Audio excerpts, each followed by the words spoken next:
Buenos días a todos los que estáis aquí, buenas tardes más bien, los que estáis conectados aquí a Zoom y los que os vais a conectar, los que estáis a punto de conectaros con el Facebook. Hoy tenemos una nueva plática de los jueves geográficos dedicada al uso de tecnología geoespacial en la investigación geográfica, y hoy es el turno de una investigadora de Coajimalpa, Laura Quiroz, que trabaja en el Laboratorio de Estudios Socioterritoriales, y el tema de la plática es la percepción remota en el análisis de los servicios ecosistémicos, el caso de la infraestructura verde. Da la casualidad de que, bueno, explico un poco a modo de introducción, que estos días pasados, estuve en un foro que organiza INEGI cada 2 años, que es Foro de Estadística y Geografía para Estados y Municipios. Y en coincidencia con la celebración de este jueves geográfico dedicado a tecnologías geoespaciales, me dio mucho gusto de que hayamos coincidido, en el sentido de que desde los estados y municipios se están pidiendo el trabajo con datos proporcionados por la tecnología geoespacial, sobre todo para tomar las decisiones de forma más adecuada y que beneficie al máximo número de personas de su entidad, ¿no? Entonces, esto es interesante porque no le hemos dado suficiente importancia a toda la tecnología derivada de las aplicaciones de GPS. Pensad que estamos usando siempre telefonía móvil y eso proporciona datos constantes a un servidor que a saber de dónde lo guarda, pero eso se trabaja posteriormente y es susceptible de manipularse para proporcionar mayor atención, corregir errores, prevenir riesgos, etcétera, etcétera. Esto ya lo explicamos el día pasado. Doy paso a la lectura del currículum vitae de Laura Quiroz. Adrián, cuando quieras, por favor. Hola, ¿qué tal todos? Buena tarde. Gracias por asistir a las personas que están aquí, las personas que están por Facebook. A continuación tendremos la presentación de la maestra Laura Quiroz.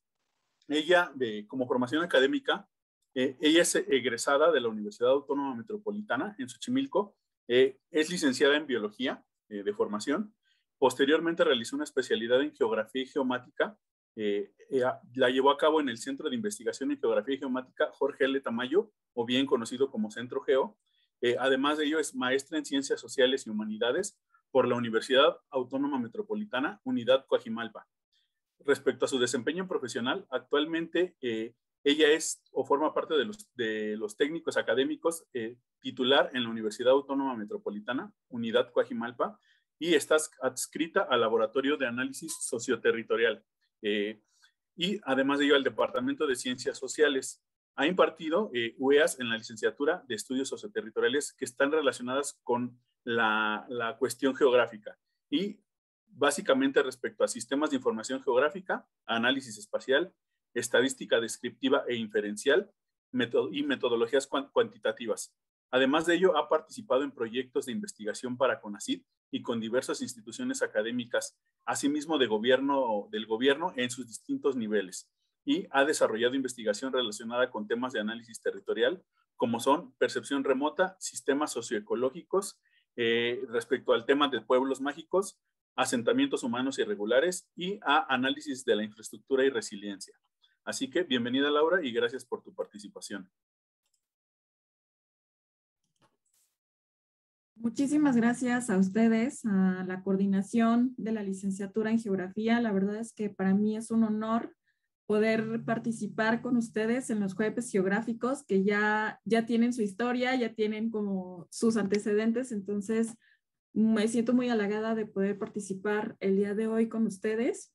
Y pues efectivamente nosotros, el equipo de la UAM Coajimalpa, realmente ahorita me siento como en casa con compartir con ustedes de la unidad Iztapalapa, porque bueno, finalmente somos carreras hermanas, ¿no? En donde pues básicamente nos dedicamos al estudio y a la complejidad, a entender toda esta dinámica del territorio. Entonces, voy a empezar mi presentación. Les voy a compartir un PowerPoint que hice. Y pues voy a tomar el tiempo para que no me pase. Y bueno, básicamente lo que quiero hablar con ustedes hoy, como que esta pequeña charla con ustedes, es justamente la integración de herramientas geoespaciales en el estudio y en el análisis de los servicios ecosistémicos, ¿no? Voy a hablar como de manera general en términos como cómo podemos integrar estas herramientas y esta visión espacial al análisis de los servicios ecosistémicos, y finalmente tendré ahí como algunos casos de estudio que hemos venido desarrollando desde diferentes perspectivas, ¿no? Desde proyectos de investigación, desde programas sociales, programas de gobierno incluso, ¿no? Algo que mencionó ahorita el doctor Sunier sobre este esfuerzo que ha hecho muchas de las instancias en México para poder integrar estas herramientas geoespaciales en el estudio de no solo ambiental, sino también como de esta percepción que ya tenemos o de este giro que es como la integración, la sociedad con el ambiente. Entonces voy a empezar con la percepción remota, que es la percepción remota. Y bueno, básicamente esto también se conoce como teledetección y puede definirse como la ciencia y arte. Esto me encantó, esta definición me encantó. La ciencia y el arte de obtener información de un objeto que puede ser a diversas escalas, ¿no? Y ahorita vamos a ver la importancia que tiene la importancia de las escalas para analizar datos en los que no necesariamente, o más bien no estamos en contacto, ¿no? Entonces, bueno, esta imagen que me encontré en la red me encantó porque justamente es esto, ¿no?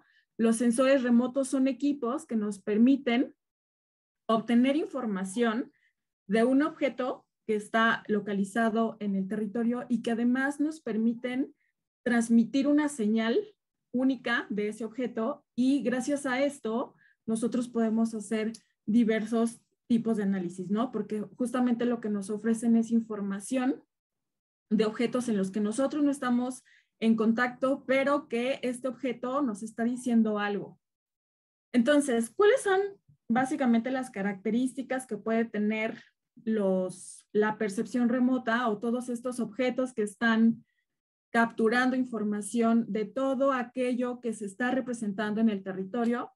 Pues básicamente lo primero que necesitan pues son las plataformas.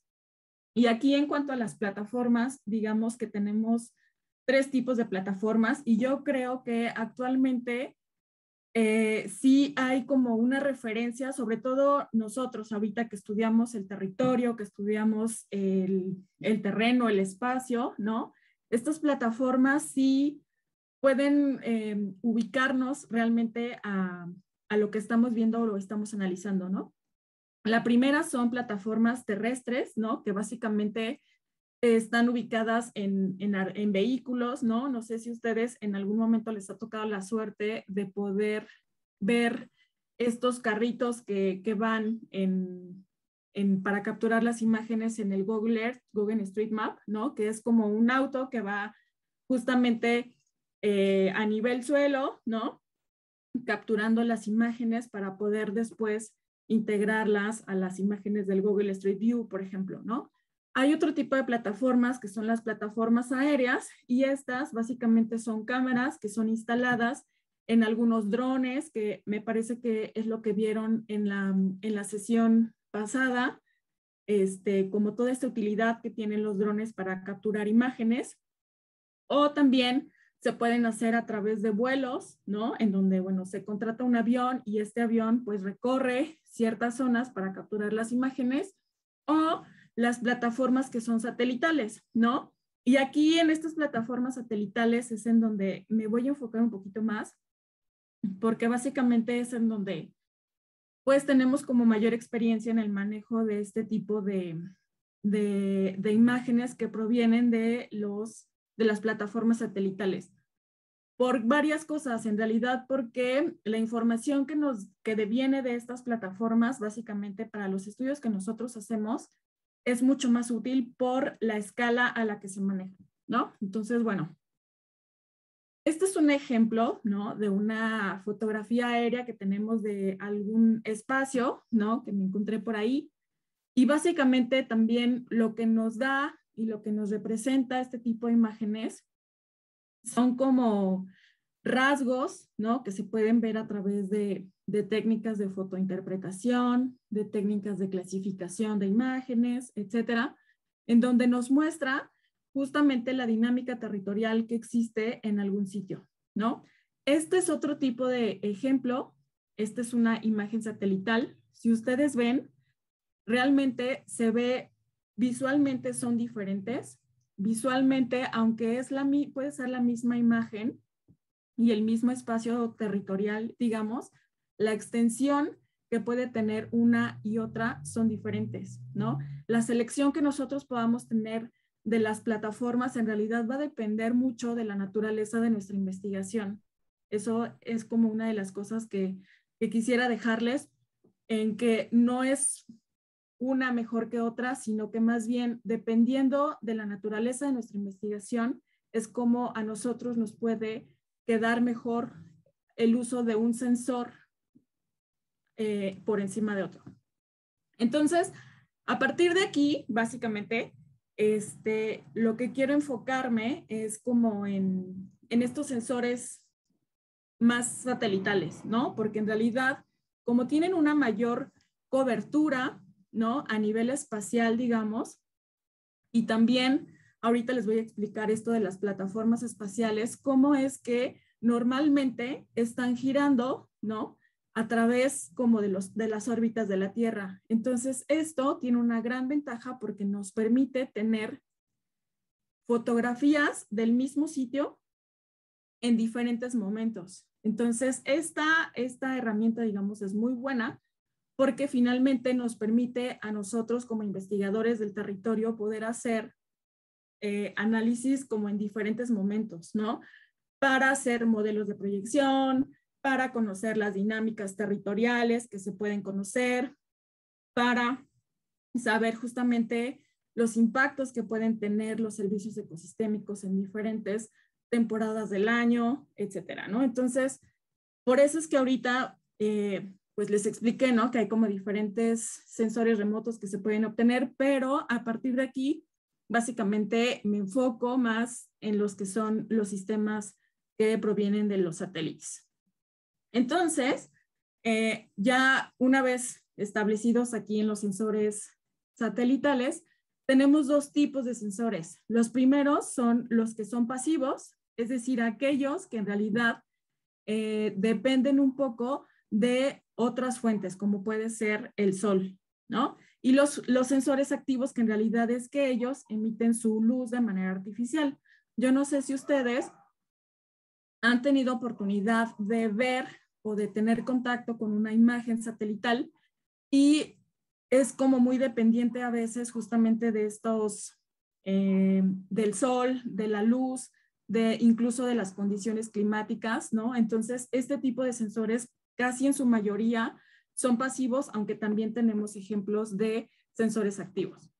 En esta tabla les pongo básicamente los principales plataformas, o no las principales plataformas, sino como las plataformas más comunes que se han utilizado ahorita con los sensores satelitales. Y si se fijan, en su mayoría, el tipo de sensor que tienen es un sensor pasivo, en donde realmente dependen mucho de las condiciones climáticas, del sol, de las condiciones meteorológicas, de las nubes y todo esto para poder emitir sus imágenes. Entonces, esa también puede ser pues una desventaja porque, como les decía, finalmente abarcan más espacio, pasan constantemente por una zona del globo terráqueo, pero a veces puede ser que cuando están pasando por una zona que nos interesa, pues a lo mejor ese día o era de noche o había mucha nubosidad. Entonces, este es como el tipo de desventajas que se tiene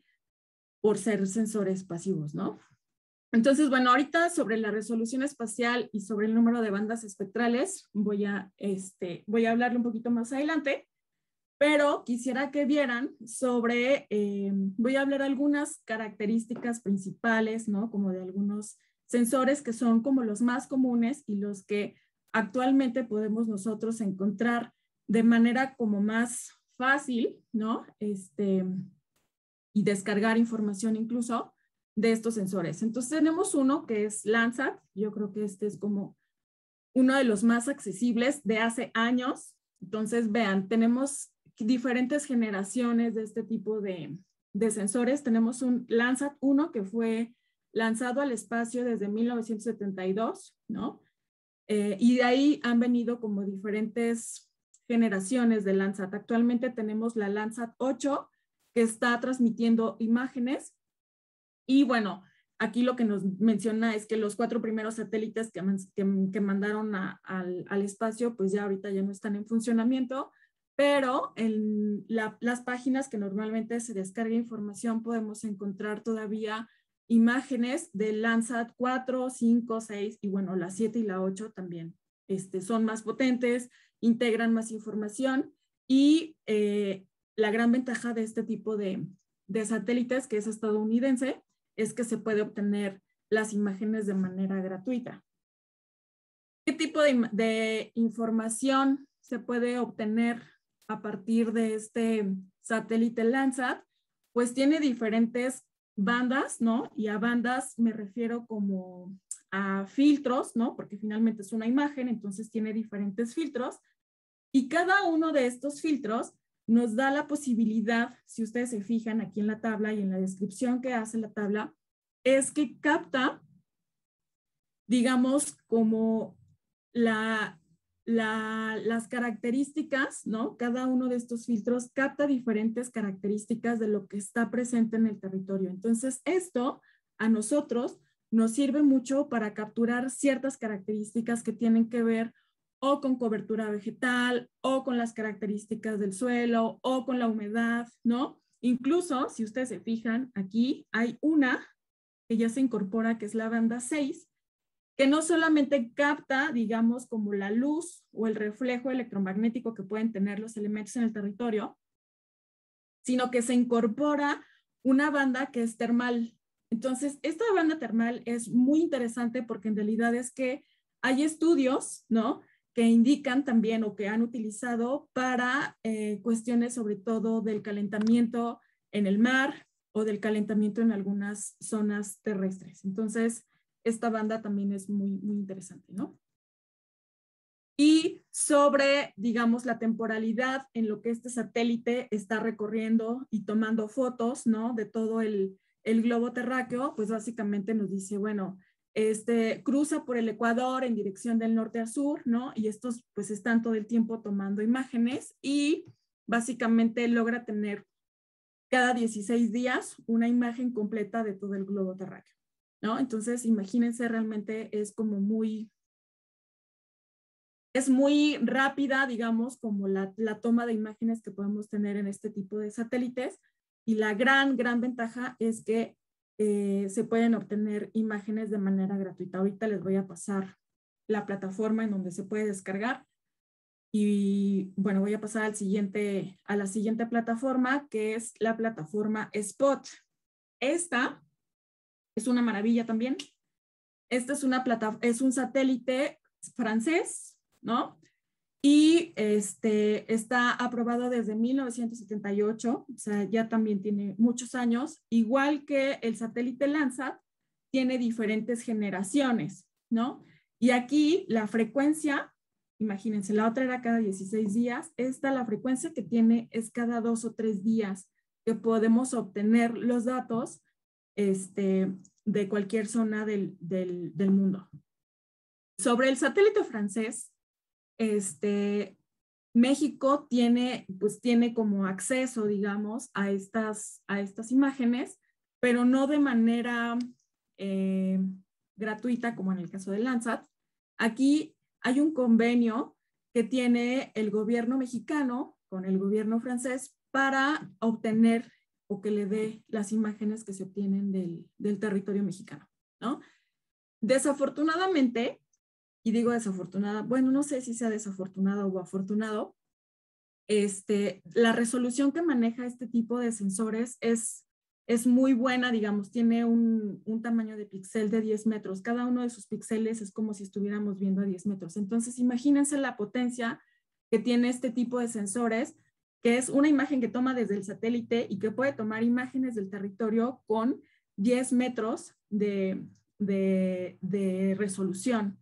Entonces, evidentemente, se pueden ver cosas muy claras a través de estas imágenes. Por lo mismo, no es información que se pueda tener muy a la mano o de manera muy evidente, por lo que, pues básicamente la antena que recibe toda esta información está a cargo de, pues del gobierno, ¿no? Y finalmente sí emite o puede dar permiso para que sus instancias de gobierno puedan tener acceso a ellas, pero de una manera muy restringida, muy restringida. Sí se pueden obtener imágenes spot, pero a través de una serie de permisos que todo hace como que sea muy complicado. La UAM, nosotros como casa de estudios, hemos tratado de darnos de alta para poder obtener acceso a estas imágenes, pero hasta la fecha no lo hemos logrado. Sin embargo, otras instancias académicas como la UNAM, el Centro Geo, que también hacen muchos estudios del territorio, parece que sí tienen acceso a estas imágenes, lo mismo que todas las instancias de gobierno, como pueden ser Zagarpa, Semarnat, etcétera, ¿no? Pero sí es información que se tiene restringida. También tenemos las iconos, que son imágenes que, pues imagínense, estas me parece que, si mi mente no me falla, estas básicamente sí se venden porque tienen una resolución de 2 metros y se obtiene información prácticamente cada 3 días. Entonces, sí es un sensor que básicamente, creo que sí se cobra y se cobra prácticamente por espacio geográfico que quieran.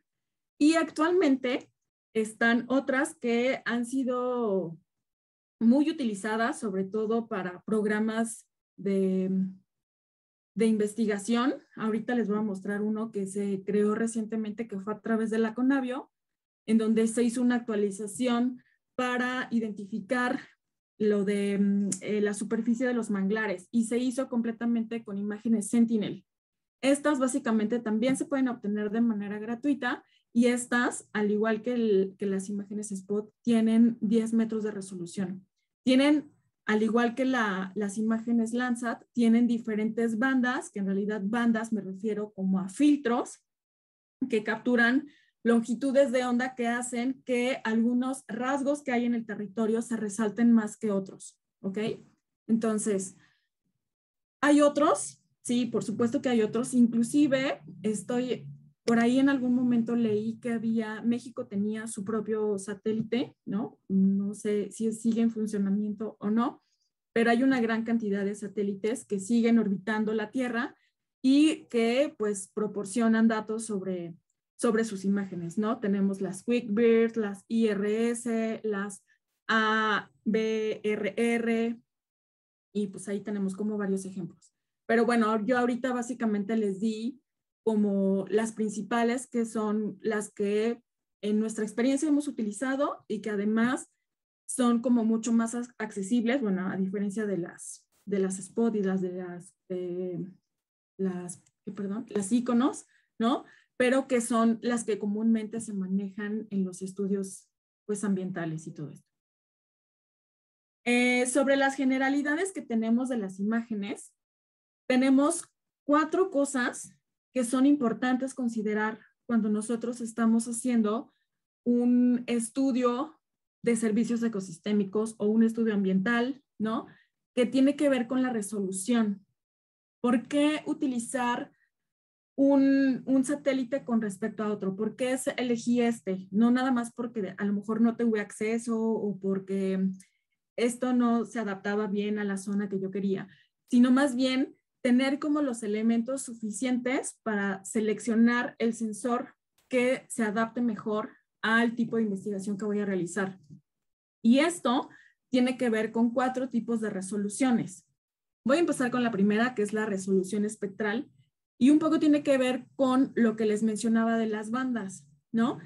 qué tipo de bandas contiene y qué longitudes de onda captan cada una de ellas. Entonces, a partir de esto es que algunos sensores cuentan con más bandas que otros, ¿no? Incluso vimos que, por ejemplo, en el caso de Lanza tiene una banda que es termal, ¿no? Entonces, esto nos indica qué tanta resolución espectral puede tener un sensor respecto a otro.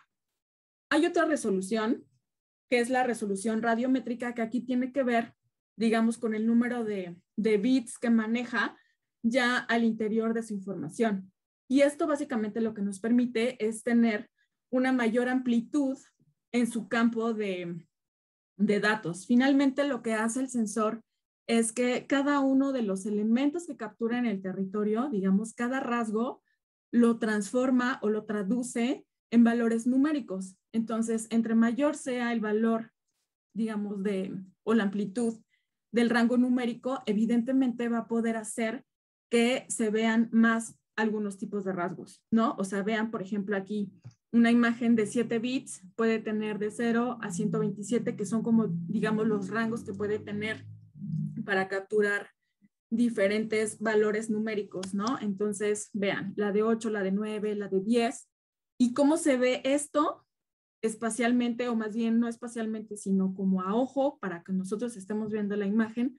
Vean una imagen, por ejemplo, de 2 bits, ¿no? Cómo se pueden ver unos rasgos no tan visibles, solo se ve como las grandes estructuras, pero una diferencia que hay entre la de 4 bits, que puede tener como mayor amplitud en los rangos numéricos, puede ser posible que nosotros podamos ver rasgos como más evidentes.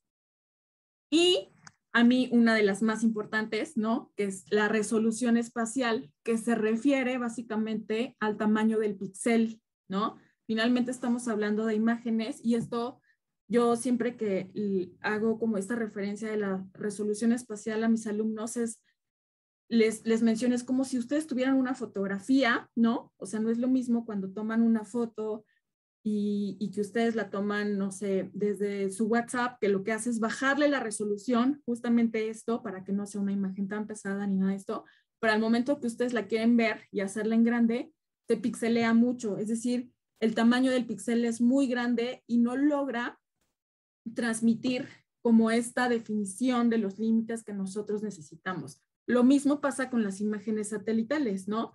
O sea, les mencionaba, por ejemplo, de las Spot, que tiene un tamaño de píxel de 10 metros, ¿no? A otras, por ejemplo, que pueden tener tamaño de píxel de 50 metros. A esto se refiere la resolución espacial.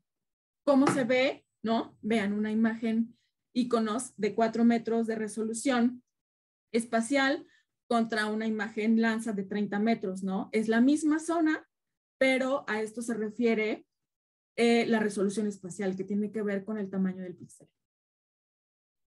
Y bueno, aquí están, ahora sí, el cuadro más específico con estas 4 cosas que acabo de mencionar, que tienen que ver con la resolución espacial, con el número de bandas espectrales que tiene cada sensor y el tipo de sensor que es, ¿no? Entonces, pues mencionamos las Landsat, las Spot, las IRS y las imágenes que son iconos. Y la última resolución que también es importante es lo que les mencionaba sobre la cuestión temporal. ¿Cuántas veces este satélite puede tomar imágenes sobre el mismo espacio? Entonces, a veces necesitamos tener datos como muy cercanos de la misma zona. A veces no es tan necesario, a veces solamente estamos haciendo como un estudio muy puntual sobre alguna fecha. Entonces, a lo mejor este tipo de resolución pues no es tan importante, pero sí es algo que se tiene que considerar. ¿Y cuál es la relación de todo esto que les estoy hablando sobre los servicios ecosistémicos, ¿no? Y bueno, aquí un poco como de contexto, básicamente hice como un refuerzo de lo que son los servicios ecosistémicos a partir de lo que fue determinado por el Millennium Ecosystem Assessment en 2005, en donde divide los servicios ecosistémicos en 3 grandes grupos, ¿no? Que son aquellos servicios ecosistémicos que son de provisión, ¿no? Que es algo tangible, algo que se puede ver, algo que podemos nosotros tener contacto y justamente proveen vida y sustento básico a lo que tenemos, ¿no? Entonces puede ser el agua, el bosque, todo aquello que tiene, incluso la agricultura, todo aquello que nos da la naturaleza para nosotros, que nos provee, digamos, ¿no? Otro tipo de servicios ecosistémicos tiene que ver más con el proceso de generación, es decir, con el proceso ecosistémico para que nos puedan proveer, ¿no? Pero que si ustedes se fijan también tiene mucho que ver con cuestiones de agua, con cuestiones de vegetación, con cuestiones de alimentación y finalmente tenemos los servicios ecológicos, ecosistémicos, culturales, que básicamente tiene que ver con una cuestión más subjetiva, algo más intangible que tiene que ver con una relación ya más directa con las personas, ¿no? ¿Cómo le dan este sentido de importancia a las personas a este tipo de servicios ecosistémicos? Pero que también se relaciona mucho con todo este asunto ambiental, ¿no? Que tiene que ver con el agua, el paisaje, la vegetación. Entonces, básicamente, todos estos elementos que tenemos como servicios ecosistémicos se reflejan en el territorio y nosotros podemos verlos y lo más importante es que los sensores pueden captar esta situación o este diagnóstico en cómo se encuentran los servicios ecosistémicos. Y aquí quiero mostrarles una tablita que hicimos un colega y yo en uno de los artículos que escribimos justamente en donde hacemos una clasificación de los servicios ecosistémicos, cómo se representan, ¿no? O sea, en esta fuente está el tipo de servicio ecosistémico que es de provisión, regulación y culturales, pero cómo es que se representa esto como una unidad de producción, pero además nosotros le agregamos dos cosas importantes, ¿no? En este afán de poder medir siempre, ¿no? Que era en qué temporalidad podemos encontrar o representar este tipo de servicios ecosistémicos y además en qué escala podemos localizarlos. Y no solamente en qué escala podemos localizarnos, sino también cuál es la escala de beneficio que puede tener estos servicios ecosistémicos. Entonces, lo que nosotros queremos ver, o bueno, básicamente lo que quisiera como dejarles en esta plática es que esto se puede medir y esto se puede ver a través de las plataformas de los servicios ecosistémicos, ¿no? Y aquí es que ustedes me preguntarían, bueno, ¿y cómo se puede hacer? ¿Cómo se puede medir? ¿No? Y aquí nosotros, digamos que a partir de la naturaleza de cada uno de los sensores que tiene, es decir, de estas bandas que ya les mencioné que tienen algunos sensores, a partir de la combinación de algunas bandas, podemos hacer cálculos específicos de alguna u otra cosa. Y entonces aquí bueno, no sé si esta presentación después se las pueda compartir, pero aquí voy a entrar a esta página que son combinaciones específicas para Landsat y Sentinel. Voy a ver si jala. Y vean, básicamente, a partir de la combinación de bandas o filtros, que son los que les mencioné anteriormente, es que nosotros podemos tener y evidenciar algunos rasgos de las imágenes, ¿no? Por ejemplo, falso color combinando estas bandas, ¿no? Exclusivas para Landsat o estas bandas exclusivas para Sentinel. Déjenme ver porque creo que no se puede ver claro. Aquí, perdón. ¿No? Este tipo de combinación. Otra cosa importante que se me pasó decirles es que cada sensor tiene sus bandas específicas. Entonces, siempre que ustedes quieran hacer un análisis sobre ese tipo de banda, tienen que investigar, digamos, qué combinación de bandas tendrían que hacer en ese sensor específico para poder resaltar lo que ustedes necesitan. Entonces, vean, por ejemplo, color natural, viene la combinación que se pueden hacer si están utilizando una Landsat o la combinación de bandas si ustedes estuvieran ocupando una Sentinel, ¿no? Esto realmente solo se refiere a combinaciones de bandas, es decir, yo no estoy haciendo ninguna operación matemática con mis bandas, ¿no? Solamente es, por ejemplo, falso color para zonas urbanas, infrarrojo, ¿no? Lo que hace es reconocer la cantidad de clorofila que se tiene, entonces en rojo está como diciéndonos que es vegetación sana, ¿no? Porque así es como se emite el color de la clorofila. La agricultura, ¿no? Penetración en radiación atmosférica, uso de suelo o agua, infrarrojo de longitud corta, análisis de vegetación, pero hasta aquí no, solamente estoy haciendo combinaciones de bandas. Cuando yo ya me voy a una cuestión de los índices, es que aplico una ligera fórmula matemática que hay entre las diferentes, digamos, bandas que podemos tener en los sensores y puedo calcular este índice, por ejemplo, el NDVI, que lo que nos hace es identificar el verdor de la vegetación y este verdor es traducido como qué tan sana está la vegetación o no. Este NWI me parece que es el de la humedad. Hay uno que es otro indicador que es el de nieve, por ejemplo, ¿no? Entonces hay una serie de indicadores que aquí en la otra, espérenme, en esta galería de índices, que si se fijan es una página de ARGIS, nos da todo un referente, me voy a ir hasta arriba, creo que le voy a meter un poco más de velocidad, en donde básicamente son una galería de índices que nosotros podemos calcular a partir del sensor que estemos utilizando para que nos dé datos sobre vegetación y suelos, sobre agua, sobre geología, sobre paisaje, y son índices que ya están desarrollados y que, bueno, básicamente lo que hay que hacer es echarnos un clavadín, ¿no? Ver cómo está estructurado el índice, ver cuáles son las bandas específicas que nosotros debemos utilizar a partir del sensor que estamos utilizando para que nos dé datos sobre estos índices. Entonces, ahí se puede ver mi pantalla de PowerPoint. Sí, ya la estamos viendo. Gracias.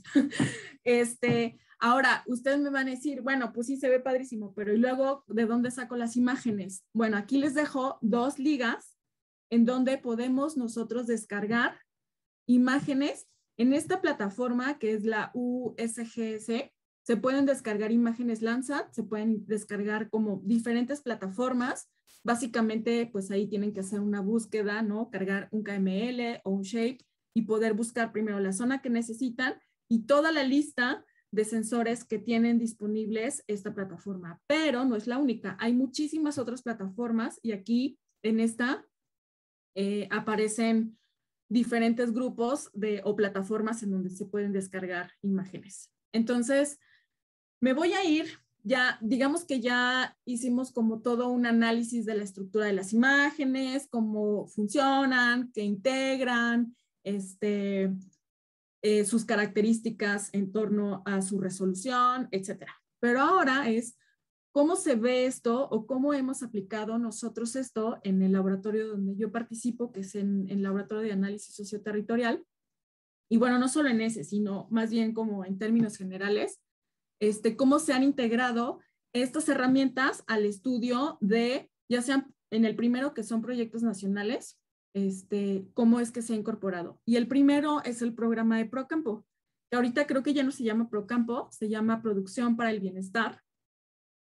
Y es un programa social que se tiene a nivel nacional en donde se da un apoyo al campo, ¿no? Aquellos pequeños y medianos productores que siembran ya sea maíz, frijol, trigo, etcétera, ¿no? Entonces, cada uno de estos cultivos, digamos que emite una radiación específica. Entonces, ¿qué es lo que hace el programa de Procampo? Es que a través de imágenes de satélite, que en este caso son las que se utilizan, son las SPOT, se tiene un padrón de los beneficiarios de Procampo y a través de este padrón, con imágenes de satélite, se identifica si efectivamente están sembrando o no, ¿no? Porque en realidad la imagen misma nos indica la calidad o el estatus que tiene este polígono de siembra y es muy fácil, analizando la imagen satelital, ver o verificar si están sembrando o no. Entonces es una manera también de poder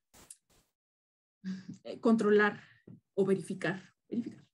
si evidentemente, si las personas que están recibiendo el apoyo están sembrando o no. Otro proyecto nacional que incorpora imágenes de satélite, en este caso ellos integraron datos satelitales de Sentinel y es un proyecto que se acaba de hacer hace poquito, anunciaron incluso la publicación de su libro, que es el de Manglares de México, es en donde se hizo un monitoreo de los manglares. Como ustedes saben, pues los manglares es un ecosistema costero de gran relevancia porque es el que permite amortiguar, ¿no?, todos estos problemas que hay y que además se han incrementado ahorita con el asunto del cambio climático, que son los huracanes, las inundaciones. Entonces, siempre como que los manglares sirven ahí como de una zona de amortiguamiento. Pues actualmente se hizo un estudio con imágenes Sentinel para identificar pues su estatus y sus áreas en donde nosotros contamos a nivel nacional. Otro grupo, digamos, estos son proyectos nacionales, ¿no?, en los que nosotros pues no hemos intervenido. Otro grupo importante son los artículos científicos. Ahí tengo un artículo científico con el que participé con mi colega, que de hecho me parece que dentro de 2 o 3 sesiones del Jueves Geográfico también va a estar aquí con ustedes, que es Rafael Calderón. Nosotros identificamos calidad, cantidad y diversidad, que son elementos o componentes de la resiliencia, pero asociados con infraestructura verde. Y bueno, hicimos ahí un procedimiento analizando el NDVI, que es el índice de normalización de vegetación diferenciada, que es lo que les mencioné, que básicamente lo que nos da es el verdor de la vegetación, y esto se traduce más bien con la calidad, qué tan cálido, o sea, más bien qué tan sana está la vegetación. Entonces aquí básicamente medimos la calidad en alta, media, baja. La cantidad, bueno, pues ahí solo hicimos una diferenciación entre lo que era infraestructura gris e infraestructura verde, y en diversidad sí identificamos diferentes elementos, ¿no? Calles con árboles densos, parques comunitarios y algo, o sea, si se fijan, tenía que ver con la escala. Entonces, en este proyecto, básicamente utilizamos una imagen spot. ¿Por qué usamos una imagen spot? Una, porque la teníamos, y 2, porque en realidad es que la resolución de esta imagen nos permitía hacer una diferenciación en torno a la diversidad, ¿no? Entonces, estos son algunos de los datos que encontramos, por ejemplo, en torno a, bueno, esta es la Ciudad de México, no lo hicimos en toda la parte, pues era como demasiado en términos de escala, entonces no lo hicimos para toda la Ciudad de México, solo seleccionamos una parte. Entonces medimos primero la cantidad, ¿no?, de infraestructura gris con respecto a infraestructura verde, y la calidad, ¿no?, a partir de los datos que nos arrojó el NDVI, que fue este índice que nosotros calculamos, en donde si se fijan, ¿no?, la calidad, o sea, aunque puede haber mucha vegetación, no siempre está o es de la mejor calidad. Y este primer resultado que obtuvimos fue a nivel regional. Cuando nos vamos a una escala local, ¿no?, tenemos la cantidad, perdón. Bueno, aquí primero hicimos diversidad, ¿no? Calles densas, parques comunitarios y zonas urbanas, y sobre la calidad, en donde vuelve a pasar un poco lo mismo, ¿no? O sea, a partir de los datos que obtuvimos, si se fijan, o sea, 57.30% es de calidad baja, y solamente el 4% de lo que nosotros obtuvimos tiene alta calidad en torno a la vegetación. Entonces, en este proyecto utilizamos un sensor spot, pero porque necesitábamos hacer esta diferenciación de infraestructura verde. Tenemos otro proyecto, bueno, este proyecto en realidad fue parte de mi proyecto de maestría, y en realidad aquí lo que hice fue más bien una diferenciación en torno al uso de suelo para poder identificar en el municipio de Tepoztlán qué tanto había a partir de algunas categorías que yo hice de uso de suelo. Entonces aquí no ocupé ningún índice, aquí básicamente lo que hice fue una clasificación supervisada también de una imagen spot, en donde hice una diferenciación entre las localidades que son rurales, es decir, que a partir de su tipo de uso de suelo son consideradas todavía rurales, y bueno, ahí venía acompañada de datos estadísticos. Las que son localidades que están en transición, es decir, que ya empiezan a tener una intervención entre lo rural y lo urbano, con sus respectivos datos estadísticos y demográficos, y las localidades que son, las bauticé así, las localidades perimetropolitanas, que si se fijan, aquí se ve justamente la imagen en donde están completamente cercanas o prácticamente contiguas a la zona urbana del municipio de Cuernavaca, ¿no? Entonces, pues básicamente su uso de suelo ha cambiado completamente, a pesar de ser un municipio totalmente rural. Estas localidades, al estar tan cerca de una dinámica muy urbana, están empezando a cambiar su dinámica, ¿no? Y esta propuesta fue realizada a partir de esta falta de información que tiene INEGI para definir si un espacio es rural o es urbano. Entonces, en este caso también se usaron imágenes spot. Y el último, creo que sí, este es el último. Este sí se hizo específicamente también para saber la calidad de la vegetación de la infraestructura verde. Utilizamos 2 pueblos mágicos, que fue Tepoztlán y Valle de Bravo. Y bueno, básicamente también hicimos datos sobre el índice de vegetación para saber cómo estaban integrados, cómo funcionan, pero además aquí hicimos como una integración completa de los 3 servicios ecosistémicos, ¿no? Los de provisión, los de regulación y los culturales, en donde nos dimos cuenta, por ejemplo, que en el caso de Tepoztlán, su relación que tiene la comunidad con la vegetación y con sus parques, ¿no? En este caso con el Parque Nacional del Teposteco y todo eso, ha permitido que el bosque esté mucho mejor conservado que en Valle de Bravo, por ejemplo, en donde todo este asunto de pues la intervención turística, la venta de terreno, la gentrificación, han tenido como mayor pérdida en torno a sus servicios ecosistémicos. Y en este caso, como era un análisis mucho más regional, utilizamos las imágenes Landsat. Aquí no era como algo tan específico que necesitáramos, entonces a través de las imágenes Landsat pudimos hacer este tipo de análisis. Y bueno, ya para finalizar, una cosa que a mí me gustaría dejar muy clara es que el uso de las herramientas geoespaciales no es solamente integrar la herramienta a un estudio ambiental. Creo que actualmente se ha empezado a tener como un interés de desarrollar más un asunto más teórico de cómo se relacionan estas herramientas geoespaciales con la sociedad. Y aquí encontré un libro muy bueno que se los recomiendo mucho, que se llama People and Pixels, ¿no? Es como pensar esta relación que hay entre los sistemas remotos y las ciencias sociales, o sea, que era como una propuesta que era como socializar el pixel. O sea, sí estamos viendo el pixel, sí es la imagen, sí es la tecnología, pero ¿cómo es que esto nos está dando un reflejo de lo que realmente está pasando en el territorio, ¿no? Como sociedad, como sistema socioecológico. Entonces, bueno, pues si bien ya conocemos cuáles son las ventajas que tienen todos los sistemas socioecológicos en nuestra vida y en la relación de la relación que tenemos, ¿no? De nosotros con la naturaleza, finalmente me gustaría dejar estas 3 cosas como muy importantes.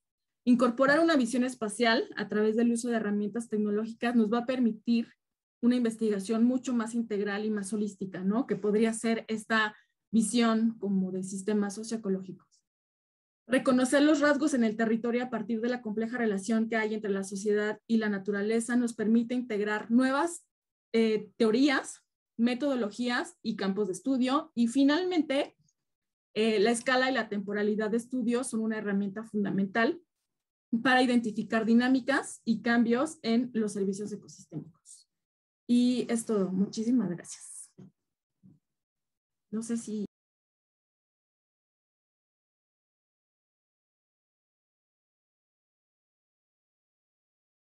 Muchas gracias, Laura, por la presentación. Si quieres dejar de compartir sí. la presentación. Yo creo que has expuesto de forma muy clara y concisa todo lo que representa tener este tipo de información cara a estudios tanto del medio físico como del medio humano, ¿no? Yo creo que no hay... Yo creo que el término de geografía humana, geografía física, en esas condiciones ya no tiene sentido, ¿no? Es geografía todo y además que creo que tiene una aplicabilidad total, ¿no? No sé si hay preguntas en el Facebook o hay preguntas aquí en el Zoom, pero yo tengo que preguntarte, bueno, una cosa que me ha sorprendido, ¿no? Empezando por lo último, ¿no? Cuando hablas de 4% de calidad de la vegetación que hay en la franja esta entre la Ciudad de México o la zona metropolitana de la Ciudad de México y la parte más forestal que la rodea, ¿no? Al menos aparte de Coajimalpa, ¿no? Coajimalpa y casi colindando con el Estado de México. Es muy poco con ese 4%. Pero yo también estaba pensando, bueno, ¿qué significa calidad de vegetación? Porque sí que las imágenes del Landsat o del Spot en este caso, te ofrece una diferente resolución del verde, pero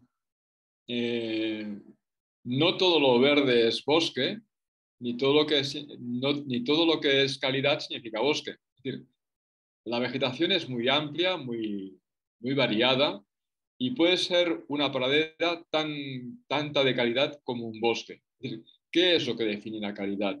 Sino la estructura propiamente del ecosistema que estamos estudiando y la relación con, pues eso, con otros seres vivos que están ahí viviendo y alimentando ese ecosistema, ¿no? Entonces, te quería preguntar eso. ¿Qué se entendía en este estudio, en el estudio que hiciste con Rafael Calderón? ¿Qué se entendía por calidad de vegetación? Porque a mí me asusta decir que solo el 4% de todo verde es de calidad. Cuando quieras, si quieres hablar. Sí. Sí, es que en realidad justamente queríamos hacer muy evidente este asunto como de la calidad.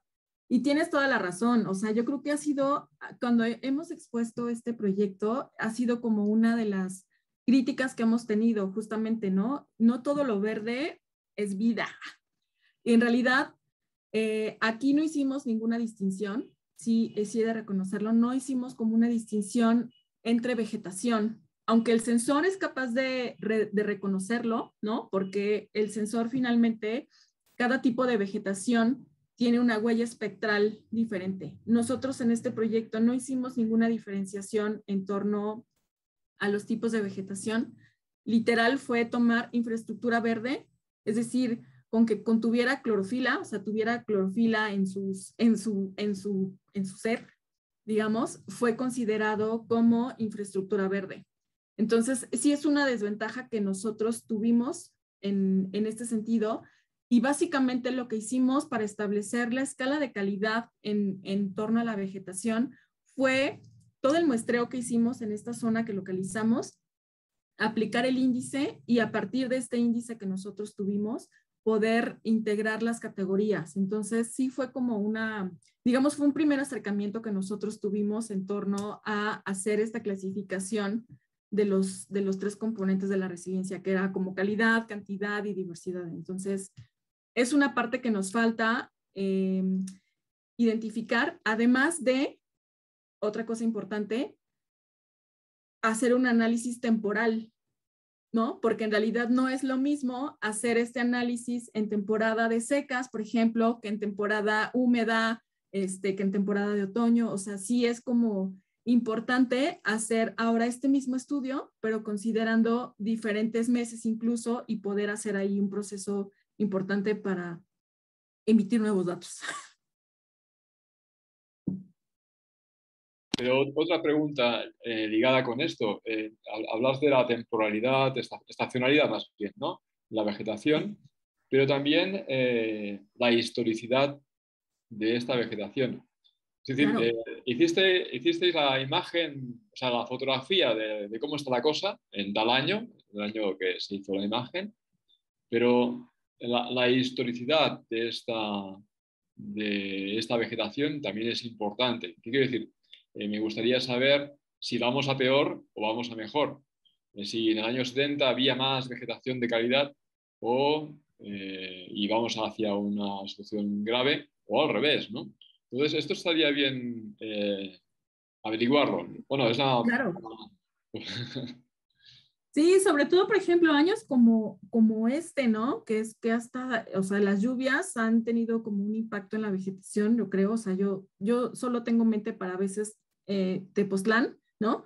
En donde hasta hace poquito había sufrido uno de los incendios más graves, ¿no? Pero ahorita, básicamente, yo creo que este sistema de Tepoztlán es sumamente resiliente porque debido a todas las lluvias que ha habido, está verde. Entonces, sí, claro, por supuesto que se tendría que hacer un análisis ahora, no solamente, digamos, estacional en un año, considerando las 4 estaciones que tiene el año, sino además ahora como un proceso histórico, que además las grandes ventajas que tiene las imágenes o los sensores es que se pueden hacer.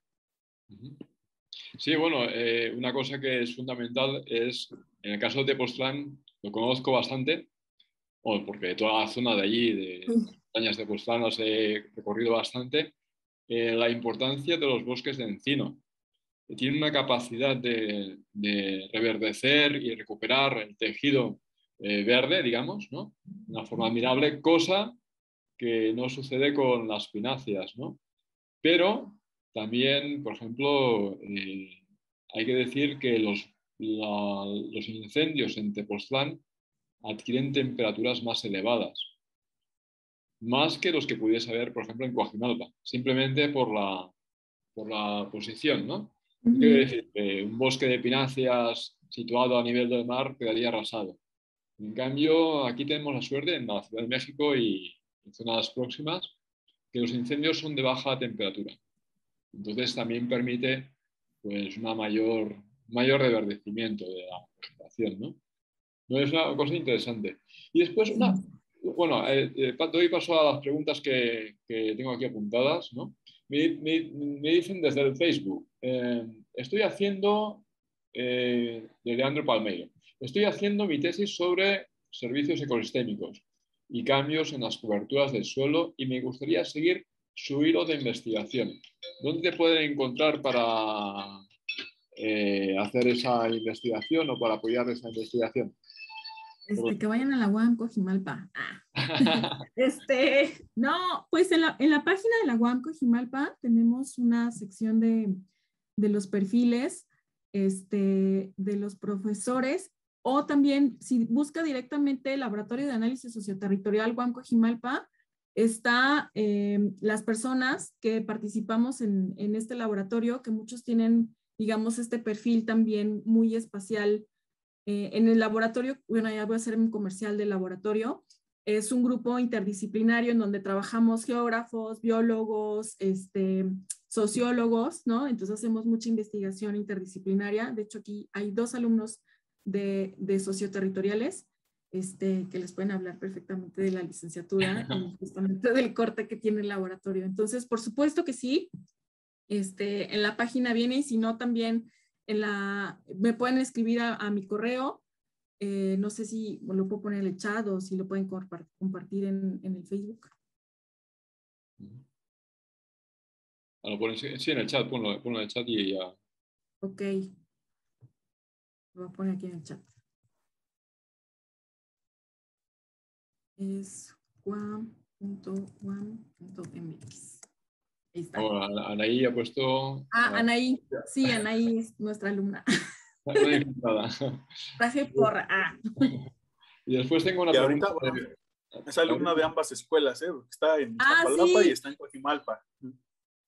Sí, esta alumna también es de mente inquieta, entonces está ahorita con ustedes en Geografía Humana. De hecho, me da clase el profesor Pedro Zunier, Ordenamiento Territorial, así que aquí ando. Uy, entonces mejor no hablar de mí.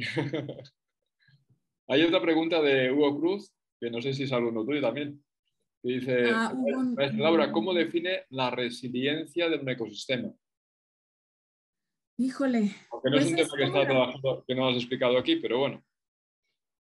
Sí, yo he trabajado cosas de resiliencia con el doctor Rafael. Seguramente te invito a que, Hugo, a que puedas estar en la sesión del doctor Rafael Calderón, que me parece que va a ser como, no sé si es después de esta o otra, que justamente él es experto en estos temas de resiliencia y básicamente es como la capacidad que tiene el sistema para reponerse, ¿no? Ante un montón de, pues, de eventos que puede tener que son causados principalmente, pues, más bien actualmente por el cambio climático. Entonces, es esta capacidad que tiene el ecosistema de poder reponerse, ¿no? O sea, no va a llegar como a su estado como estaba anteriormente, sino que es como esta capacidad de poder entrar otra vez como en equilibrio, que era un poco lo que hablábamos del Parque Nacional de Teposteco, de la zona de Teposteco, ¿no? Que ante estos embates que ha tenido de incendios, de deforestación y todo esto, cada vez que vienen las épocas de lluvias, tiene esta capacidad para poder llegar nuevamente a su equilibrio. No se encuentra como se encontraba anteriormente, sino que puede generar esta capacidad para encontrarse nuevamente en equilibrio. Entonces, pues a esto es como se le llama resiliencia. Y hay un montón de literatura actualmente que trabaja estos temas de resiliencia, de sistemas socioecológicos o de servicios ecosistémicos. Bueno, y no sé si tienes preguntas en el... Ah, mira, dice... Sí, claro. Pues, híjole, Rafael Calderón es el que trabaja resiliencia así. Yo siempre lo ando promocionando. Nosotros también, y después igual no sé si les va a pasar el link de... Hay un libro que acabamos de sacar, no acabamos de sacar, ya tiene mucho tiempo, que justamente habla de casos de resiliencia en sistemas socioecológicos. Ahorita se los busco y se los doy. Espérenme un segundito, pero mientras si quieren mencionar otra cosa,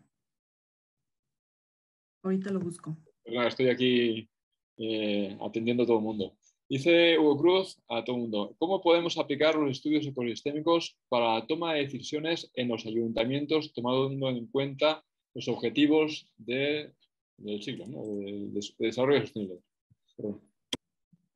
Perdón. Acabo de poner ahorita en el chat un libro, además es un libro electrónico, que justamente se llama Sistemas Socioecológicos y su Resiliencia. Entonces, ahí, pues varios investigadores hicieron capítulos bajo este enfoque teórico, ¿no? Que son los sistemas socioecológicos, pero además incorporando el tema de resiliencia. Entonces, de hecho, ahí yo participé justamente con el tema de Tepoztlán. Entonces, es un libro electrónico, ahí les acabo de dejar el link, tienen acceso ustedes por si quieren echarle una ojeada, sobre todo al primer capítulo, que es como el que habla como de todo el contexto. Bien. Y la otra pregunta que te hace el mismo Cruz, ¿cómo podemos aplicar los estudios ecosistémicos para la toma de decisiones en los ayuntamientos tomando en cuenta los objetivos del desarrollo sostenible? Ay, madre mía. Vaya pregunta. Sí. ¿Cómo podemos aplicar los estudios ecosistémicos? Yo creo que, mira, va por lo siguiente. Y esto lo digo con ese tercer foro en el que estuve estos días, que es la preocupación de estados y municipios. En realidad, los académicos tenemos acceso a datos, ¿no? Datos que trabajamos, y esos datos que trabajamos los convertimos en artículos científicos. Artículos científicos que no solo los leen más que los científicos. Y los ayuntamientos, los gobiernos de los estados necesitan datos prácticos, datos reales que les ayuden a tomar decisiones. Lo que se debatía en ese foro básicamente es de qué manera podemos tomar decisiones de forma más adecuada, más asertiva, de manera que beneficie al conjunto de la sociedad. Entonces yo creo que va un poco por ahí la pregunta. Es decir, ¿cómo este estudio, por ejemplo, que has presentado de la infraestructura verde, que hay que discutir mucho, porque luego te voy a preguntar sobre qué es infraestructura verde, ¿no? Pero, ¿de qué manera ese ayuntamiento, esa persona preocupada, sensible de tal ayuntamiento, o ese gobernador sensible de los problemas ambientales, puede tomar mejores decisiones con estos estudios ecosistémicos? Pues lo que pasa es que en realidad, bueno, ahorita considerando o haciendo memoria como de los ODS, hay como mucha relación con el asunto también del bienestar, ¿no? Y de la provisión de los servicios ecosistémicos. Entonces, ¿cómo aplicar esto para la toma de decisiones? Yo creo que también tiene mucho que ver con poder asegurar, por ejemplo, cuestiones alimentarias, ¿no? Que finalmente ustedes, o sea, nos damos cuenta que una cuestión alimentaria pues también se relaciona mucho con estas áreas que son susceptibles a actividades agrícolas o no, o sea, yo un poco jalándolo hacia la exposición y hacia lo que nosotros trabajamos, ¿no? Que es cómo a través de estos sensores nosotros podemos hacer propuestas para la toma de decisiones. Yo creo que en mucho está en identificar usos de suelo, identificar si un suelo es potencial para cierta actividad agrícola, identificar si hay pérdida de coberturas vegetales, si hay cambios de uso de suelo en torno al bosque y a la agricultura, como más bien creo que un poco este tipo de propuestas utilizando los sensores podría ir por ahí. No sé si con eso contesté la pregunta. Bueno, es un poco generado, pero sí, en cierta manera, el problema es hacer llegar, hacer popular ese vocabulario científico. O sea, tú, por ejemplo, cuando Rafael me hablaba hace tiempo, bueno, servicio ecosistémico, yo soy especialista, no sé qué. Y yo decía, bueno, pero ¿qué significa servicio ecosistémico? Porque los ecosistemas nos dan muchas cosas, ¿no? Primero, el tema de ecosistema ya es para discutirlo, ¿no? Yo lo enfrentaba, y de hecho en mis clases, más que hablar de servicios ecosistémicos o estudios ecosistémicos, lo que yo les pregunto a mis estudiantes es, ¿para qué sirve el medio ambiente? ¿No? Y entonces empiezan a buscarle, bueno, pues el medio ambiente o en el territorio, ¿qué hacemos? ¿No? Pues, no sé, pues paseamos. Bueno, pues ya es un servicio ecosistémico, el servicio de recreo, ¿no? Por ejemplo. Pues también nos proporciona alimentos, ¿no? O también lo construimos, el soporte, el territorio como soporte, también es un servicio no ecosistémico también, sino un servicio territorial, ¿no? Y cosas así. Entonces, aterrizar, eh, aterrizar estas ideas en los que toman decisiones es lo más complicado. Y es la gran preocupación de los gobernadores. Bueno, y ahorita un poco también escuchándote, actualmente hay una nueva propuesta que un poco supera este asunto de los servicios ecosistémicos, ¿no? Es decir, ya no verlo como un servicio. Esta palabra de servicio ecosistémico pues ya un poco también comienza a debatirse. Y justamente la propuesta que se hace ahorita en la plataforma del IPBES es ahora como las natural contributions to people, ¿no? O sea, es una contribución que hace la naturaleza a las personas en donde justamente de lo que se trata es hacer propuestas mucho más participativas. Y aquí es en donde la toma de decisiones es importante, porque en realidad es un concepto mucho más participativo, mucho más colegiado, en donde considera la importancia de lo que podría ser como el equivalente de lo que eran los servicios ecosistémicos culturales, ¿no? Actualmente es muy importante para las NCPs, porque en realidad es que se le da un valor mucho más importante a la naturaleza, pero a través de las personas, esta apropiación que tienen las personas con la naturaleza, que puede ser una mejor estrategia de conservación que lo que eran los servicios ecosistémicos. Otra pregunta, en relación con el concepto de infraestructura verde, ¿quién propone el concepto así, infraestructura verde? Así como servicios, a mí siempre me ha llamado como servicios ambientales, me ha llamado la atención, ¿no? Porque, bueno, la naturaleza no es que nos preste un servicio, es que si no está la naturaleza, no estamos nosotros tampoco, ¿no? Entonces, el concepto de infraestructura verde es un poco igual, ¿no? Es como equiparar, no sé, una zona verde que es necesaria para la vida con un elemento que es de infraestructura verde. ¿Quién lo propone? ¿Quién habla de infraestructura verde? No lo sé, o sea, sí, no, así si me dices ahorita de bote pronto, la verdad, no sé, o sea, es como que Así que te digo un autor ahorita, no lo sé, lo voy a investigar y te lo voy a poner ahí después. El concepto como tal de infraestructura verde no, pero hay mucha información sobre green infrastructure. Incluso ahorita hay una, que también tenemos un proyecto ahí en la UAM, sobre blue, o sea, ya no es green, es blue. Entonces, no sé realmente o sea, quién es el que tiene este concepto o si solamente entender concepto de infraestructura verde como sinónimo de vegetación. Uh-huh. Y más cosas. Bueno, no sé si hay preguntas. Adrián, ¿tú tienes alguna pregunta a hacer? ¿O?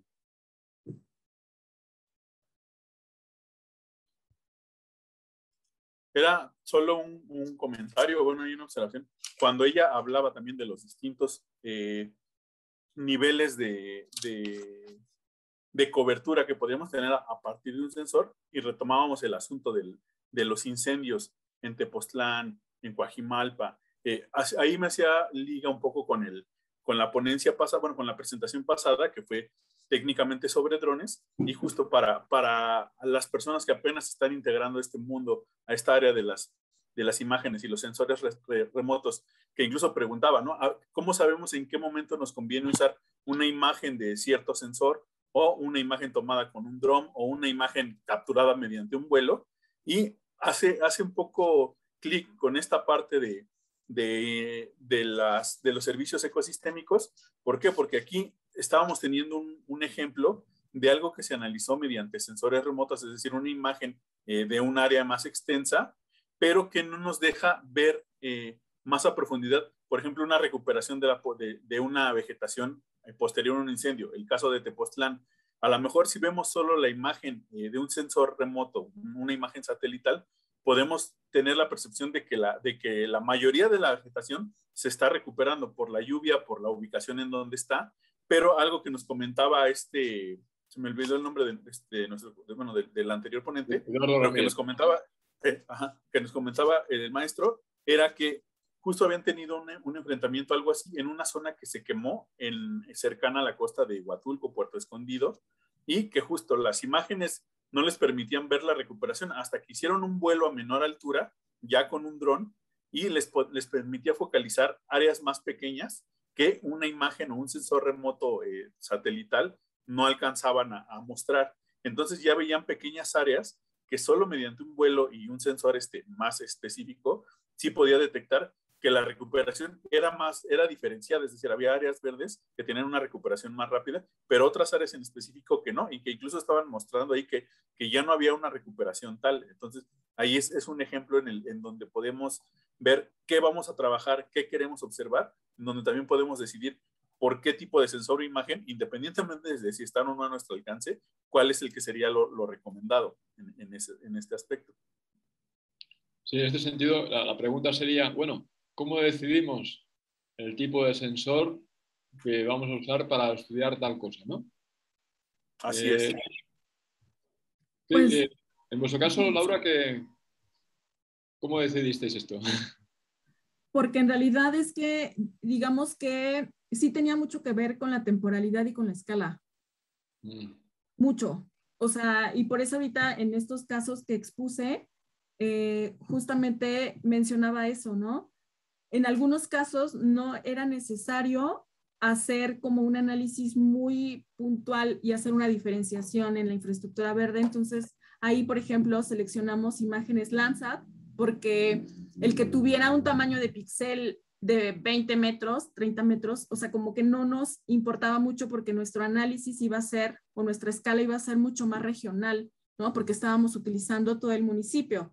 Pero por supuesto, o sea, cuando hay un análisis muy puntual, a lo mejor justamente ni siquiera una plataforma satelital sirve, sino como lo que está diciendo el maestro Trejo, ¿no? Puede ser como una imagen que puede provenir ya directamente de un vuelo de dron. Justamente ahorita estamos también haciendo un proyecto de asentamientos humanos irregulares, en donde ahí estamos haciendo una división, o sea, no es tal cual de servicios ecosistémicos, ¿no? Es una cuestión más como de ocupación de suelo, ¿no? De asentamientos irregulares. Entonces, para hacer la delimitación de las construcciones, de la delimitación del lote, tuvimos que hacer un vuelo, o sea, un vuelo, ¿cómo se llama? Topográfico. Bueno, no es topográfico.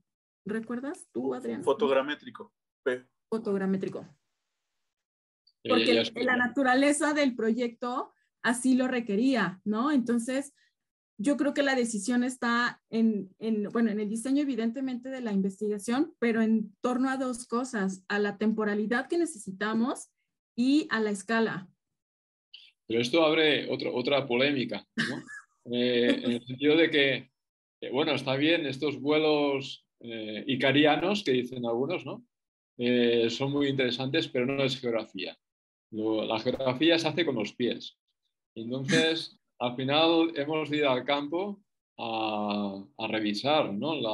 Bueno, no sé si al campo propiamente, pero sí hemos de revisar en el terreno, pues eso, cómo está la vegetación, si hay ocupación o no hay ocupación del suelo, si, no sé, porque verde, cualquiera, hasta un chícharo es verde, ¿no? Pero hay diferentes tipos de... Bueno, pero un chícharo no se ve con una... O sea, el asunto es, por ejemplo, el asunto de la resolución, y ahí es en donde yo resalto esta parte como de decir, bueno, si la resolución de una imagen satelital es de 20 metros, digamos, la cobertura o la densidad de la vegetación tiene que ser como lo suficientemente densa para que el sensor lo logre capturar como justamente como infraestructura verde, ¿no? Entonces ahí también tiene que ver mucho la densidad y la cobertura de la vegetación. Oye, y una pregunta, porque has presentado proyectos nacionales en las que me parece que no has intervenido tú, ni tampoco el Laboratorio de Estudios Socioterritoriales. Has hablado de un proyecto de Procampo y un sistema de monitoreo de manglares. Es decir, En Procampo sí trabajé yo antes de dedicarme a la academia, estuve trabajando en Procampo. Perdón. No, pero la pregunta es la siguiente. ¿Por qué si el gobierno tiene acceso a imágenes de alta resolución, por qué tenemos tantos problemas en este país? Es decir, ¿por qué el campo está tan mal? Si tenemos imágenes que nos dicen que, bueno, que se ha cultivado tal cosa y esto representa que tal campesino o tal persona está cultivando tal producto. Si yo estoy viendo que hay tala inmoderada en algunas zonas porque veo que se reduce la vegetación en tal lugar, ¿por qué no actúo directamente? Es decir, ¿de qué manera? ¿Por qué el país está tan mal? Es decir, en temas de seguridad, en temas de campo, en temas de infraestructuras, en temas de ocupación ilegal de terrenos. ¿Por qué está tan mal si tanta información tenemos? Doctor Suñer, porque yo creo que porque es un recurso que no está explotado de la manera que debería de estarlo. La secretaría que resguarda la antena Spot, que es como estas imágenes que vienen, es la SEDEMA, es el ejército. Entonces, yo en mi opinión, es que es un recurso que no todas las secretarías manejan. Creo que apenas está empezando a integrarse esta visión espacial en muchas de las secretarías, ¿no? Porque no es algo que estuviera, ¿no? Incluso en la Zagarpa, ¿no? Que es como la que se dedica a estas cuestiones de alimentación y todo este tipo de cosas. Esa es una. Y otra, yo creo que es porque finalmente tenemos una visión espacial de todo el país y a través de esta visión, el mismo, pues se reconoce en donde hay zonas en donde es tierra de nadie y no se puede entrar. Ya. O sea, en eso sí, hasta ahí me quedaría, pues, o sea. Has pasado de ellas, ¿eh? Incluso sí, o sea, incluso, por ejemplo, a nivel de siembra, ¿no? Que se puede identificar qué se está sembrando, qué no, incluye toda la cobertura vegetal, ¿no? Toda. Claro. Entonces se ubica qué zonas no se pueden ingresar, porque si hay un proceso de verificación, yo estoy completamente de acuerdo con lo que mencionas de la geografía se hace caminando y hay un área que es la que verifica a través de imágenes de satélite esta dinámica de cultivos, pero hay otra área es el área de verificación de los que van a campo y hacen como evidente esto que se está haciendo en el campo. Pero pues hay muchas limitaciones porque hay zonas en donde pues no se pueden entrar.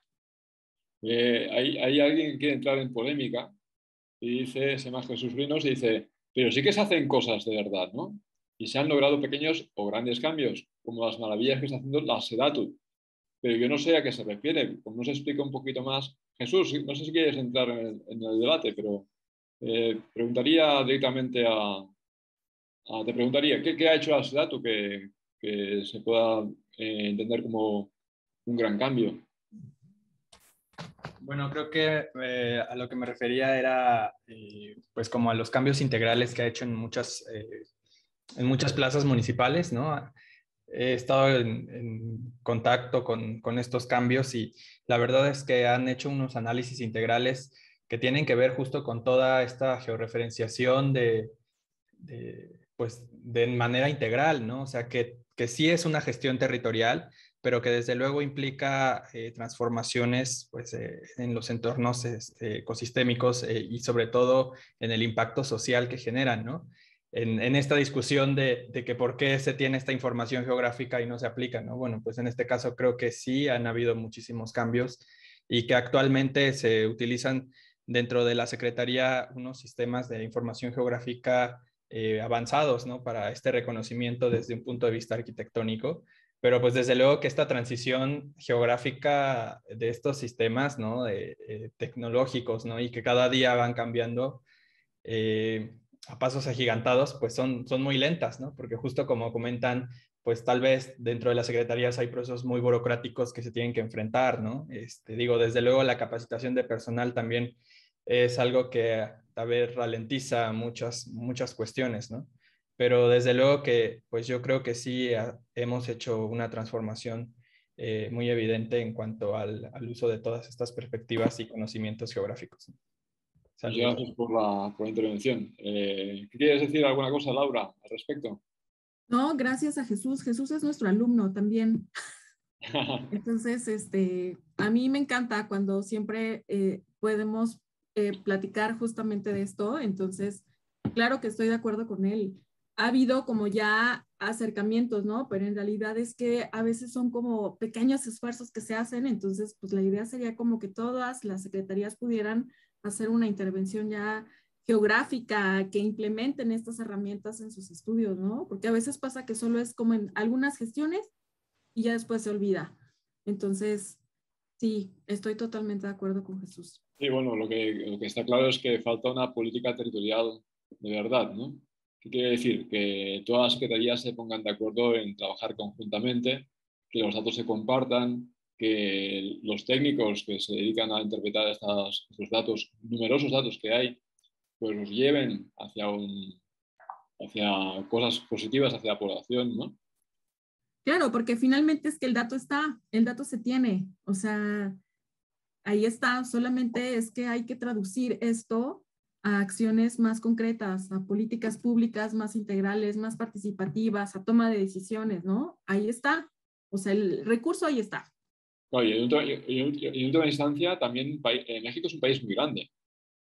Son 2 millones de kilómetros cuadrados, muy diversos, ¿no? En todos los sentidos, ¿no? Desde lo natural, lo paisajístico, pero también lo cultural y lo humano, ¿no? En general. Entonces, se ha de hacer un esfuerzo mayor. O sea, la verdad que, ¿qué quiere decir? Los problemas los tenemos enfrente. Es decir, yo, me dirán que soy muy exagerado, pero yo temo al calentamiento global. Al calentamiento global lo temo no solo porque pueda hacer más calor, sino por todas las consecuencias que tiene que va a arrastrar, ¿no? ¿Qué quiero decir? El tema de costas, el tema de pues, los manglares frente a los huracanes, el tema, hace 2 días, lluvias intensas, torrenciales, núcleos convectivos que inundan pues, la parte norte de la ciudad. No sé, esto está asociado también a la soberanía alimentaria, la soberanía y la seguridad alimentaria. Es decir, un cambio de 1 grado es suficiente como para que nos quedemos sin comida. ¿eh? Y quien dice esto dice también consumo de agua. Es un montón de cosas que los análisis que estáis proponiendo o el estudio de este tipo de imágenes nos puede abrir un panorama mucho más completo y además a hacer ya. No se puede dejar de banda, ¿no? Digo, es mi opinión, ¿eh? Me parece que hay una mano levantada. Hay una mano. No sé si quiere hablar. Sí. Creo que fue Miguel Hernández levantó la mano.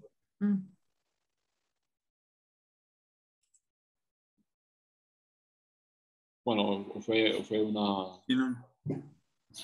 Sí, decía Miguel Hernández, pero ya no habló. Ya no, Digo, ya. igual ahí yo quería nada más también comentar algo respecto a este asunto, ¿no? Tenemos también ahora acceso a nuevos datos, a nuevas tecnologías, digo, de unos años hacia acá, pero también, como lo mencionabas, la cobertura que podríamos tener dado el territorio nacional es enorme, la población también es enorme, y a veces pareciese que tenemos más información que capacidad a veces de analizarla y de poner en acción algo respecto de estos datos. Y además, otro asunto, ¿no? Bueno, estamos hablando de México, un país que ha venido con un rezago en varios asuntos, también temas muy tomados en los últimos años, como el asunto de la corrupción, en donde tenemos datos para hacer muchas cosas o que nos mencionan, ¿no? Porque si ya sabemos que tenemos este problema de inundaciones, estos problemas con el campo, estos problemas demográficos o en crecimiento urbano, ¿por qué no parece que esté haciendo algo? O sea, los tenemos ahí, los tenemos en publicaciones, los tenemos en cifras, pero no parece haber algo. También ahí viene toda esta cuestión, ¿no? Al final es que ahorita, un ejemplo, ¿qué pasa con el Fonden? ¿Dónde está el Fonden? Unos dicen, ahí está el dinero, pero ya no se llama igual. Al final es que si regresamos en el tiempo, el Fonden ahí estuvo. ¿Y qué pasó en Tabasco? ¿Qué pasó en los otros terremotos? No supimos dónde quedó mucho del dinero, no supimos dónde quedó mucha. Ahorita no sabemos si va a volver a pasar lo mismo respecto a esos presupuestos. Entonces, también ahí venimos arrastrando una problemática que nos repercute en esta sección, que lo mismo pasa con el campo, ¿no? Se supone que había apoyos al campo y muchas veces hay campesinos que dicen, bueno, es que a mí del presupuesto salió, pero a mí nunca me llegó. Entonces también ahí es toda una serie de problemas sociales, políticos, que seguimos ahí todavía atorados en esa maraña y no dejan o no permiten que esto también pueda ser bien aprovechado. Yo creo que a lo mejor la opción que tenemos es mirar hacia esas oportunidades que nos abren estas tecnologías y, bueno, tratar de hacer algo al respecto, además de solo analizarlas o dejarlas como cifras, ¿no? Ya son otras cuestiones más que salen de lo individual, pero pues hay mucho trabajo por hacer también respecto a ello. Y que yo creo que esta responsabilidad cae en estos chicos que están ahora, ¿no? Con nosotros, ¿no? Los de socioterritoriales, geografía, que justo estoy totalmente de acuerdo con el doctor Sunier, que es como que pasa más allá de la geografía humana, geografía física, socioterritoriales, o sea, generar realmente mentes pensantes que pueden proponer, ¿no? Nuevas estrategias para que justamente podamos cambiar estas dinámicas, ¿no? Pues yo creo que sí. Creo que los geógrafos, se llamen geógrafos o no, la gente que estudia el territorio es fundamental. Y más en países como México, Colombia, Argentina, Brasil, ¿no? En Brasil, la potencia número uno en geógrafos tiene problemas que no se acaba, ¿no? Imagínate bueno, y encima desde el Estado tampoco les apoyan mucho, ¿no? Y aquí en México la geografía es pequeñita, pequeñita, pequeñita, ¿no? Y hacen falta más geógrafos con más capacidades tecnológicas y con más capacidad analítica.